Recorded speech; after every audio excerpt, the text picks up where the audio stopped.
কোন মেয়েকে বৌমা করবেন? আমার মা বোনটা ভালো করে শুনে নিন, কোন মেয়েকে বৌমা করবেন? যাই তাই মেয়েকে বৌমা করবেন না। কোরআন বলছে যে মেয়ের মধ্যে কমসে কম 6টা গুণ পাবেন। কটা কটা? মুসলিমাতিন, মুমিনাতিন, কানিতাতিন, তাইবাতিন, আবিদাতিন, সাইহাতিন, সাইয়্যিবাতিন ওয়া আবকারা। 28 নম্বর পারার 19 নম্বর পৃষ্ঠা 11 নম্বর লাইন, সূরার নাম সূরা তাহরিমের 5 নম্বর আয়াত। 1 নাম্বার দেখবেন মেয়েটি মুসলমান কিনা খবর নেবেন। 2 নাম্বার হলো মেয়েটি বিশ্বাসী মেয়ে কিনা খবর নেবেন। 3 নাম্বারটা হলো খুব ইম্পর্টেন্ট, কি? মেয়েটি আনুগত্যশীলা মেয়ে কিনা খবর নেবেন। দূর থেকে খবর নিয়ে দেখবেন মেয়েটি ওর বাপ আর মাকে ভক্তি শ্রদ্ধা করে কিনা খবর নেবেন। দূর থেকে খবর নিয়ে সঠিক তথ্য যদি পেয়ে যান মেয়েটি ওর বাপ আর মাকে ভক্তি শ্রদ্ধা করে না, ও যত সুন্দরী মেয়ে হোক, আর যত বড় মুফতি সাহেব, পীর সাহেব, মলি সাহেবের মেয়ে হোক, আর যত শিক্ষিতা মেয়ে হোক, খবরদার ও জীবনে ওই মেয়েকে বৌমা করবেন না। ও ওর নিজের বাম্মাকে ভক্তি শ্রদ্ধা করে না, তোমার বাম্মার পাতে সহজে এক থালা ভাত দিতে চাইবে না। বেশিরভাগ মেয়ের, এই মা বোনেরা ভুল বুঝবেন না, বেশিরভাগ মেয়েদের সংসার নষ্ট হয় মেয়ের মায়ের কান ভাঙানিতে। ঠিক না ঠিক? যে মেয়ের মা যত বেশি চালাক, যে মেয়ের মা যত বেশি চালাক, ওই মেয়ের কপালে তত তাড়াতাড়ি তলাক। আর একটা কথা বলছি, যে মেয়ে ছেলে দেখবেন বিবাহের পরে, যে মেয়ে ছেলে বিবাহের পরে স্বামীর কথার গুরুত্ব না দিয়ে ওর বাপ আর মায়ের কথায় উঠে বসে, ওই মেয়ে জাহান্নামী, জাহান্নামী, জাহান্নামী। রাগ করবেন না, বাস্তব কথা বলে গেলাম, শুনে নিন। আল্লাহর নবী একদিন সাহাবীদেরকে বলছেন, তোমাদের বাড়িতে কয় শ্রেণীর মেয়ে ছেলে আছে গো? তো সাহাবীরা বললেন, ইয়া রাসূলুল্লাহ, আমাদের বাড়িতে 4 শ্রেণীর মেয়ে ছেলে আছে। কয় শ্রেণীর?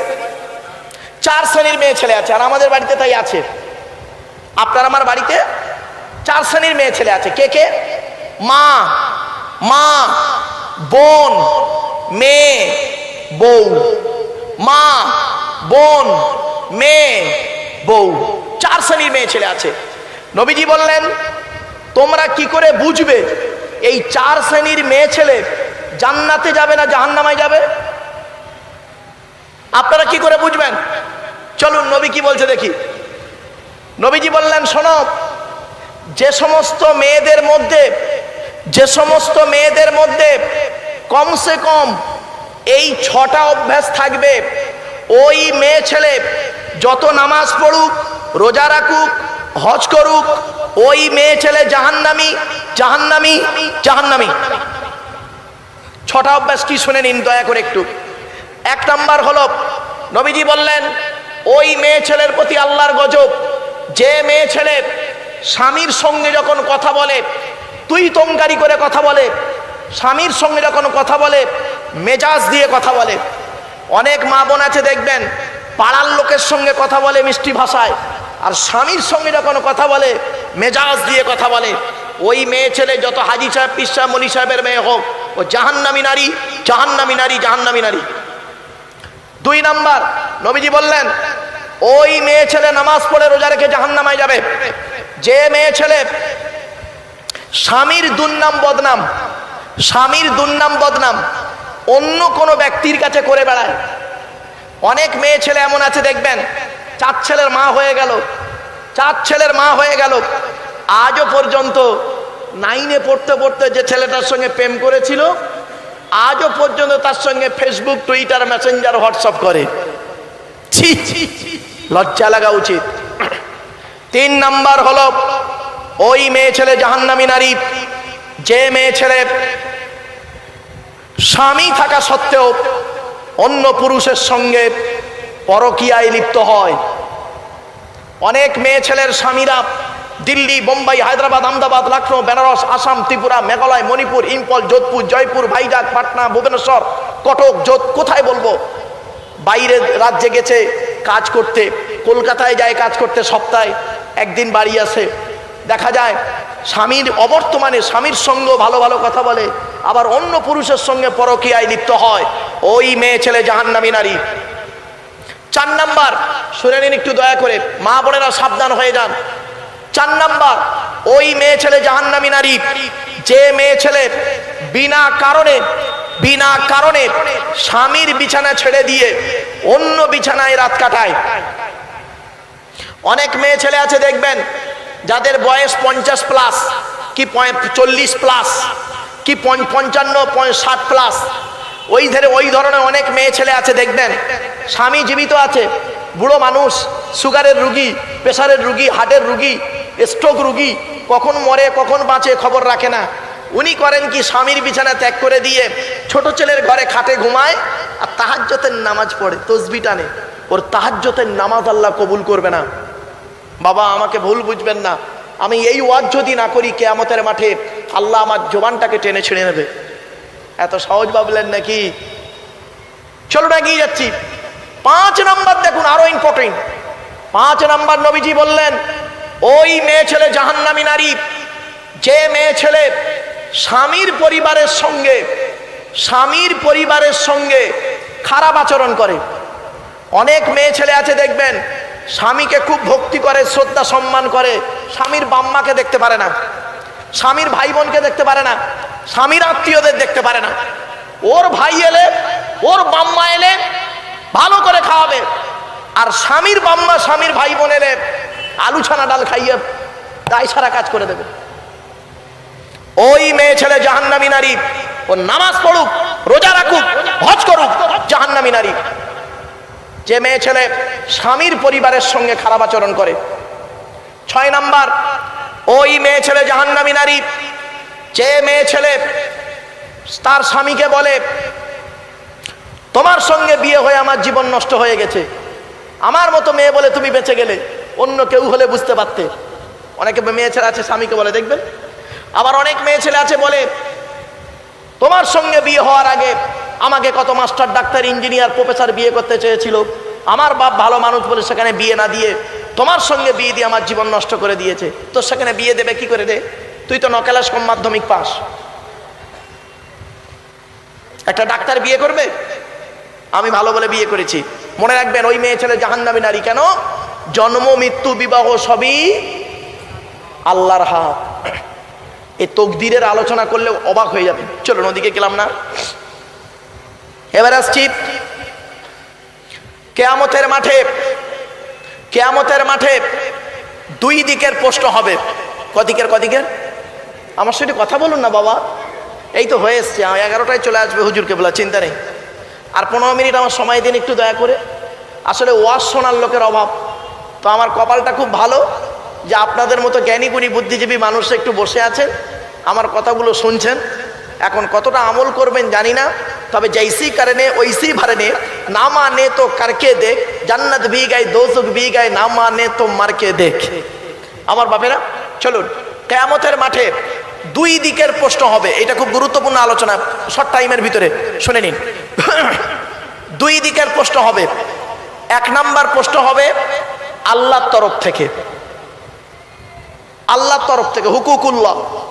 আর 2 নাম্বার প্রশ্ন হবে বান্দার তরফ থেকে, হুকুকুল ইবাদ। চলুন, আল্লাহর তরফ থেকে কি কি প্রশ্ন হবে?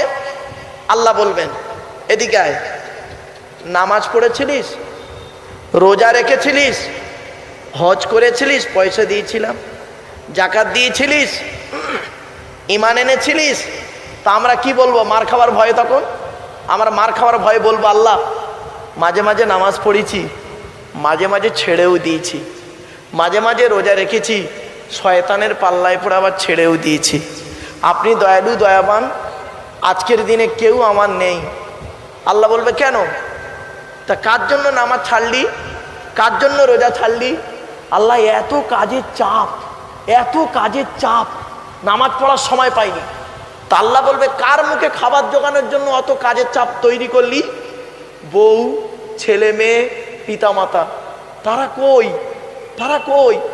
তখন আমরা কি বলবো জানেন? আল্লাহ সব মুনাফিক, চিটিংবাজ,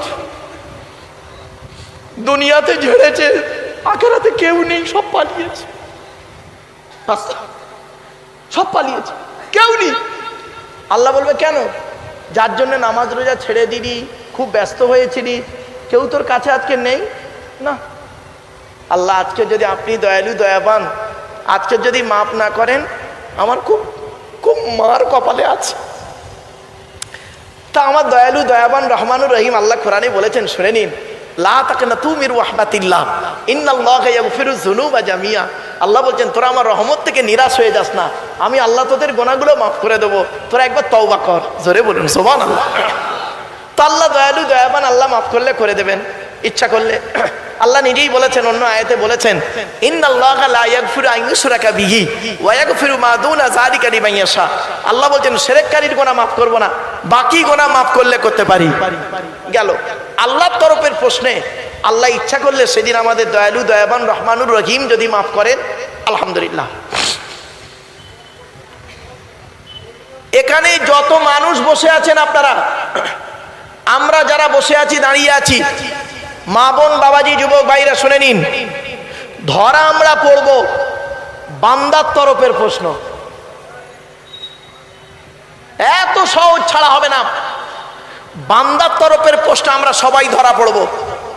বান্দার তরফের প্রশ্ন কটা হবে? 10 রকমের। কত কত? শুনে যান, দয়া করে আপনাদের হাতে ধরে বলছি, কোনো ডিস্টার্ব করবেন না এই সময়টা। বান্দার তরফের প্রশ্ন 10 রকম হবে। একজন পুরুষকে 10 রকম হবে, একজন মেয়ে ছেলেকে তার উল্টো 10 রকম হবে। তা আমি পুরুষদেরটা বলছি বাবা, মেয়েদেরটা হলো তার উল্টো, জেনে নেবেন। চলুন, পুরুষদের প্রশ্ন করা হবে, আপনাকে প্রশ্ন করা হবে কিয়ামতের মাঠে বান্দার তরফ থেকে। 1 নাম্বার, স্বামী হিসাবে কতটা পৃথিবীতে দায়িত্ব পালন করেছিস?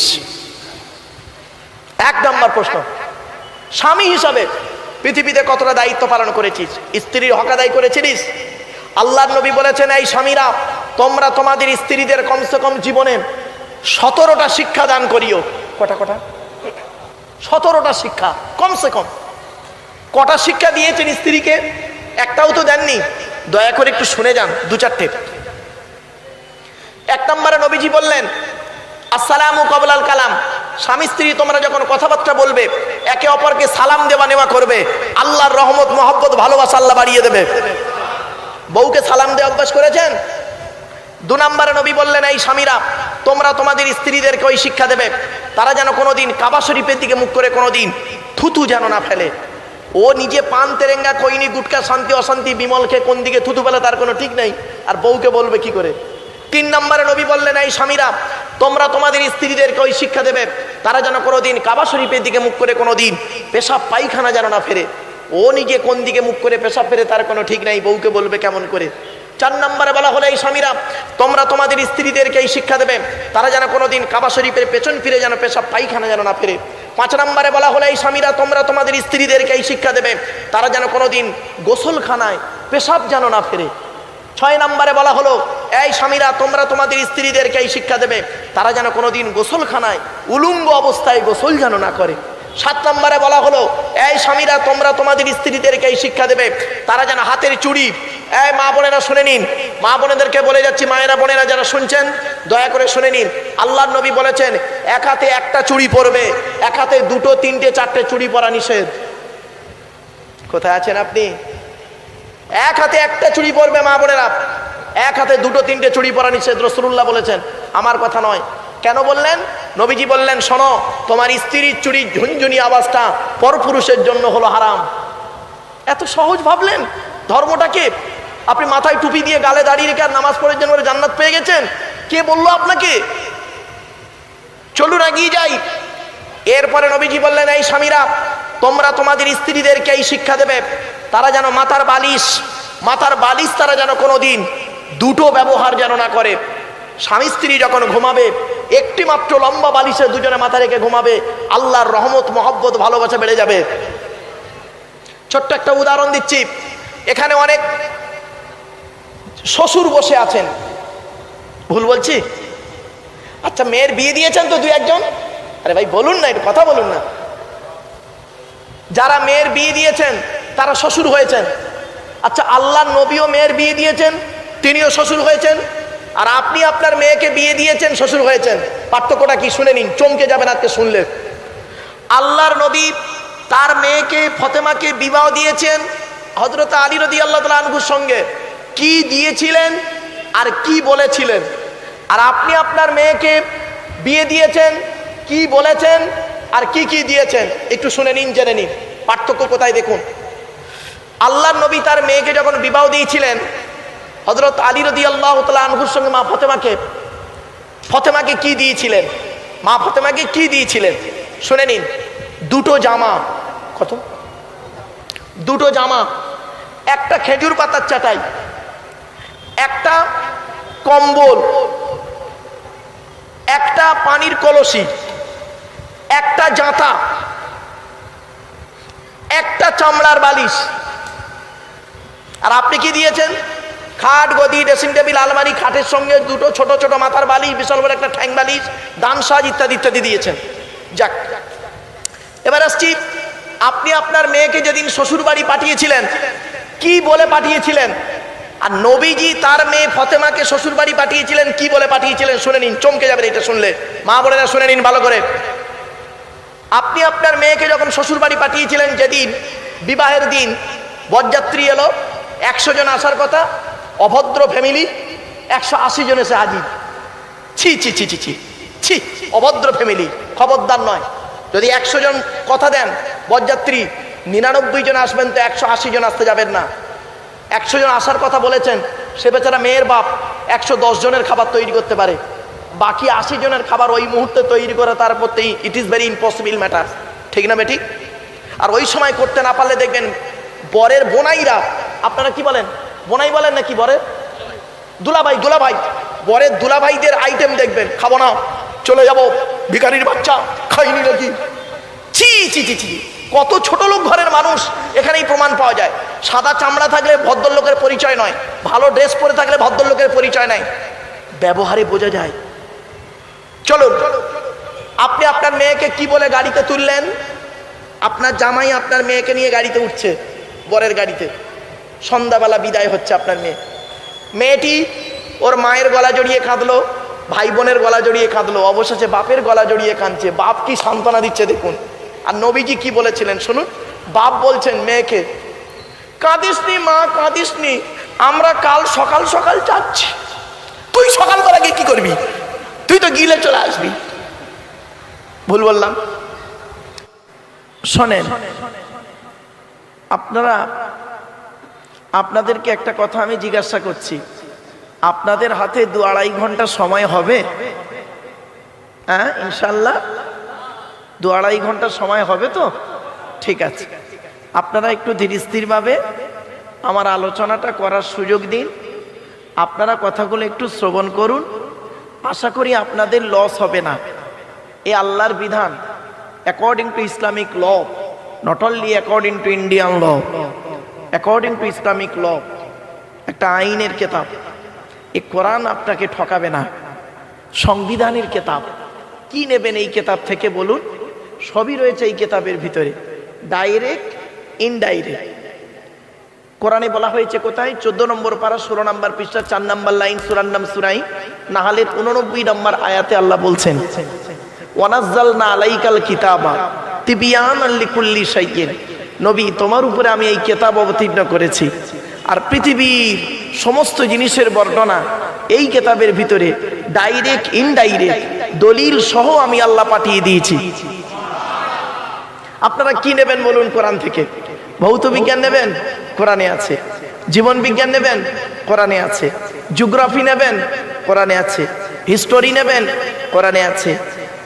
অর্থনৈতিক জীবন, পারিবারিক জীবন, সাংসারিক জীবন, আর্থি লাইফ, আফটার লাইফ, কি নেবেন বলুন?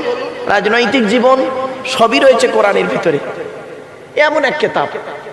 আল্লাহ পাক কি বলছেন বা দেখি, 15 নম্বর পারা 18 নম্বর পৃষ্ঠা 14 নম্বর লাইন, সূরার নাম সূরাই কাহাফ। আল্লাহ বলছেন, ওয়ালাকাদ সাররাফনা ফি হাযাল কুরআন লিন-নাস মিন কুল্লি মাসাল ওয়া কানাল ইনসানু আকসারা শাইইন জাদালা। এর বাংলা মানে কি? আল্লাহ বলছেন, আমি এই কোরআনের ভিতরে মানুষের জন্য পৃথিবীর সমস্ত জিনিসের বর্ণনা উদাহরণ সহ বলে দিয়েছি। বেশিরভাগ মানুষ তারা বোঝে না কোরআন, আল্লাহ বলছেন, আমি বলিনি। বেশিরভাগ মানুষ তারা কোরআন বোঝে না, তাই না বুঝে নিজেদের মধ্যে খালি মারামারি করে। কোরআন সঠিকভাবে বোঝে না, না বুঝে নিজেদের মধ্যে মারামারি করে। কিরকম মারামারি করে একটু খুলে বলি, রেগে যাবেন না কেউ বাবা। এ কোরআনকে নিয়ে গবেষণা করছে কারা? America, London, France, Britain, Japan, Jordan, Germany ঠান্ডা করে বসে বসে কোরআনকে নিয়ে গবেষণা চলছে। কারা করেছে? Humphry Davy, Michael Faraday, Einstein, Isaac Newton, doctor Maurice Bucaille, mister Cook, mister Jabiri, mister Campbell, Rajaram Mohan Roy, Ishwarchandra Vidyasagar, Rabindranath Thakur, Acharya Jagadish Chandra Bose, Francis Drake, Williams Kitmur, Williams Harvey, Thomas, George Bernard, এরা কোরআনকে নিয়ে গবেষণা করলো। আমরা কিছু মৌলবি, সকলে নয়, আমরা কিছু মৌলবি সাহেব এই কোরআনটাকে নিয়ে কিভাবে ব্যবহার করলাম, কিভাবে ইউটিলাইজ করলাম দেখেন। তেল পড়া, পানি পড়া, ওয়াজ করা, খতম পড়া, তাবিজ মরা, ঘর বন্ধ করা, আর নিজেদের মধ্যে মারামারি করা। কিরকম মারামারি দেখুন। গোল টুপি, লম্বা টুপি, চেরা জামা, ফাড়া জামা, তবলিগ, ফুরফুরা, বেরেলি, ওয়াহাবি, জামাত ইসলামী, আলাদি, বুকে হাত বাঁধা, নাবির নিচে হাত বাঁধা, জোরে আমিন বলা, আস্তে আমিন বলা, মোনাজাত করা না করা, কিয়াম করা না করা, 20 রাকাত তারাবি পড়া, 8 রাকাত তারাবি পড়া, দোয়া করা না করা। এ ওর বলে কাফের, ওর বলে কাফের। ঠিক না বেঠিক? আপনারা সাধারণ মানুষ, কোথায় যাবেন বলুন তো দেখি।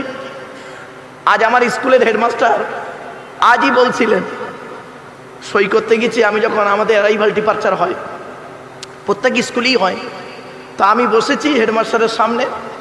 হেডমাস্টার আমাকে বলছে, মারুফ, এই ইসলাম ধর্মটা কি এইরকম সাধারণ মানুষের ব্রেনটাকে বিকৃতি করে দেয়? বললাম, কেন স্যার, হঠাৎ আপনি এরকম প্রশ্ন করলেন কেন? বলছে, আমি ফজরের নামাজ পড়তে গিয়েছি, গিয়ে দেখি বিশাল মারামারি। কি নিয়ে মারামারি? একদল বলে বুকে হাত বাঁধতে হবে, একদল বলে নাভির নিচে হাত বাঁধতে হবে। এই নিয়ে তর্ক বিতর্ক, সে কি পেরেশান। তাই বললাম, স্যার আপনি দয়া করে ওই সব জিনিসে না গিয়ে আপনি আল্লাহর কোরআন এবং নবীর হাদিসগুলো একটু ফলো করুন, দেখবেন স্যার সমস্যার সমাধান হয়ে যাবে।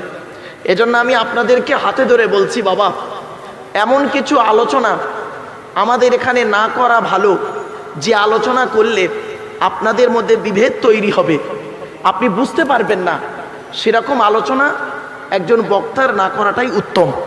ঠিক না বেঠিক বাবা? এমন কিছু আলোচনা করা উচিত যাতে করে সাধারণ মানুষ আগামী দিন কিভাবে চলবে, আগামী দিন কিভাবে চলবে, ইহকালে কিভাবে থাকবে চলবে, পরকালে গেলে তার কি হবে, সেইগুলো নিয়ে তুলে ধরা ভালো। আর নিজেদের মধ্যে বিভেদ না করে ইসলামের বাণী, কোরআনের বাণী শান্তির মধ্য দিয়ে প্রচার করাটাই উত্তম। ঠিক না বেঠিক? তো আমার বাপেরা, আমি আপনাদেরকে অনুরোধ করছি, আপনারা দূর দূরান্ত থেকে এসেছেন, জ্ঞানী গুণী বুদ্ধিজীবী মানুষ। আগেই আপনাদের বলি, আমি তেমন কোনো বড় আলেম নই, তেমন কোনো বড় বক্তা নই বাবা। আমি মনে করি আমার জ্ঞানটা হলো সীমিত কিছু বই পুস্তক অক্ষর সিলেবাসের জ্ঞান। আপনাদের জ্ঞানগুলো হলো বিভিন্ন রকম কোয়ালিটি কোয়ান্টিটি বক্তার বক্তব্য শোনা জ্ঞান। তা আমি মনে করি আপনাদের জ্ঞানগুলো হলো প্রশান্ত মহাসাগরের মতো জ্ঞান, আর প্রশান্ত মহাসাগরের উপরে ছোট্ট একটা কলসির মতো আমার জ্ঞান। আমি আপনাদের জ্ঞান দিতে এসেছি, এটা যেন কোনো দিন ভাববেন না আমি আপনাদের জ্ঞান দেওয়ার ক্ষমতা রাখি নাই বাপ। পেশাগত দিক থেকে আমি একজন উচ্চ মাধ্যমিক হাই মাদ্রাসার শিক্ষক, কলেজ এবং ইউনিভার্সিটির ছেলে মেয়েও পড়াই। কাজে কাজে আমি একজন ছাত্র, আমি এখনো একজন ছাত্র, তওরাতের একজন ছাত্র, ইঞ্জিলের একজন ছাত্র, জবুরের একজন ছাত্র, শ্রীমতী ভগবত গীতারও একজন ছাত্র, দি হলি কোরআনের আমি একজন ছাত্র। তো এই 5টা ধর্মের ছাত্র হিসাবে আজ আপনাদের কাছে এসেছি। আল্লাহ আনিয়েছেন টু দি পয়েন্টের উপরে কিছু আলোচনা, একটু আলোচনা করার জন্য বাপ। যদি ভুল ভ্রান্তি হয়ে থাকে আল্লাহর রাস্তায় আমাকে মাফ করবেন, আর আমার কথার মধ্যে যদি ভুল হয়ে থাকে আমাকে ভুলটা ধরিয়ে দেবেন বাবা, আমি খুব খুশি হব। কারণ যেহেতু ছাত্রেরই ভুল হয়, আপনারা অনেক জ্ঞানী মানুষ, বিভিন্ন কোয়ালিটি কোয়ান্টিটি বক্তার বক্তব্য শোনা মানুষ, বয়োজ্যেষ্ঠ মানুষ আছেন বাবা, তাই আমি আপনাদের কাছে আলোচনার শুরুতেই আমি আবেদন নিবেদন করে নিলাম, दीन मिला ईमान मिला पढ़ने के लिए कुरान मिला, जो कुछ देने का था सब कुछ दिलवा दिया कमली वाले ने, कलेमा तय्यबा ला इलाहा इल्लल्लाह। একটু বলেন লা ইলাহা ইল্লাল্লাহ, লা ইলাহা ইল্লাল্লাহু মুহাম্মাদুর রাসূলুল্লাহ সাল্লাল্লাহু আলাইহি ওয়াসাল্লাম। মুহাম্মাদুন বাশারুন এর বাংলা মানে কি? মুহাম্মদ সাল্লাল্লাহু আলাইহি ওয়াসাল্লাম হলেন একজন মানুষ। মুহাম্মাদুন বাশারুন, মুহাম্মদ সাল্লাল্লাহু আলাইহি ওয়াসাল্লাম হলেন একজন মানুষ। তবে হ্যাঁ, লাইসাকাল বাশারি, আমার আপনার মতো কোয়ালিটি কোয়ান্টিটির মানুষ তিনি ছিলেন না। আমাদের চাল চলন, কথাবার্তা, ওঠা বসা, ভদ্রতা, নম্রতা, চরিত্র, দানশীলতা, বদান্যতা, সহনশীলতা, দৈহিক গঠন, ইবাদত বন্দেগী, নামাজ রোজা, আর নবীর চাল চলন, কথাবার্তা, ইবাদত বন্দেগী বিটুইন ফার ডিফারেন্স, অনেক পার্থক্য। ছোট্ট দুটো উদাহরণ দিচ্ছি। ইসলামে অনেক জিনিস আছে নবীর জন্য হালাল, আমাদের জন্য হারাম। নবীর জন্য কি বললাম বাবা? আমার সাথে একটু কথা বলে। হালাল, আমাদের জন্য হারাম। উদাহরণটা দিই, সবসময় উদাহরণটা একটু নেওয়ার চেষ্টা করবেন। ইসলামে আছে নবীর জন্য হালাল, আমাদের জন্য হারাম। উদাহরণটা দিচ্ছি, দেখেন। ইসলামে আছে উম্মতের স্ত্রীকে বিবাহ করা নবীর জন্য হালাল, কিন্তু নবীর স্ত্রীকে বিবাহ করা উম্মতের জন্য হারাম। আমি কি বোঝাতে পারলাম বাবা? মানে উম্মতের স্ত্রীকে নবী বিয়ে করতে পারে, কিন্তু নবীর স্ত্রীদের উম্মতের বিয়ে করা হারাম। তাহলে বোঝা গেল কি? নবীর জন্য হালাল, আমাদের জন্য হারাম। এজন্য আপনাদেরকে বলছি, আর একটা উদাহরণ দিচ্ছি দেখুন। ইসলামে আছে কোরআনের 4 নম্বর পারা বা খণ্ডে 16 নম্বর পৃষ্ঠার 12 নম্বর লাইনে সূরার নাম সূরা নিসার 3 নম্বর আয়াতে বলা হয়েছে, এতিমদের মধ্য থেকে তোমরা 2, 3 অথবা 4টে বিবাহ করতে পারো। ফাইন খিফতুম আল্লাহ তাআদিলু ফাওয়াহিদাতান, যদি তোমাদের ভয় হয় স্ত্রীদের মাঝে ন্যায় বিচার করতে পারবো না, তাহলে একটা বিয়ে করো। তাহলে বোঝা গেল কি? একজন মুসলিম সর্বাধিক 4টা বিবাহ করতে পারে, সর্বনিম্ন একটা বিবাহ করতে পারে। ঠিক না বেঠিক বাবা? এটা কোরআনের দলিল। কিন্তু আমার আপনার নবী মুহাম্মদ সাল্লাল্লাহু আলাইহি ওয়াসাল্লাম কি করলেন? 4-এর অধিক বিবাহ করলেন। তার দলিলটা কোথায় আছে কোরআনে? এই কোরআনই আছে। 22 নম্বর পারার 3 নম্বর পৃষ্ঠার 9 নম্বর লাইনে সূরার নাম সূরা আহজাবের মধ্যে আল্লাহ বলছেন, নবী তোমার কাছে যদি কোনো মহিলা এসে নিজেকে হেবা করে, উৎসর্গ করে, তুমি তাকে দাসীর মর্যাদায় না রেখে স্ত্রীর মর্যাদায় রাখবে। তবে নবী খলিসাতাল লাকা, নবী এটা তোমার জন্য খাস, মিন দুনিল মুমিনিন, মুমিনদের জন্য খাস নয়। তাহলে বোঝা গেল কি? নবীর জন্য যত খুশি তত, আমাদের জন্য যত খুশি তত নয়। নবীর জন্য আনলিমিট, আমাদের জন্য লিমিট। এজন্য বাবা সব ক্ষেত্রে নবীর সঙ্গে আপনি তুলনা করতে যাবেন না। এমন কিছু জিনিস আছে যেগুলো নবীর সঙ্গে তুলনা করাটা আমাদের ঠিক হবে না। চলুন এগিয়ে যাচ্ছি। তাই আমি আলোচনা শুরুতেই বললাম মুহাম্মাদুন বাশারুন, মুহাম্মদ সাল্লাল্লাহু আলাইহি ওয়াসাল্লাম হলেন একজন মানুষ। লাইসা কাল বাশারি, কি বলবো বাবা? আচ্ছা আচ্ছা, কি বাবা কি করবে করো।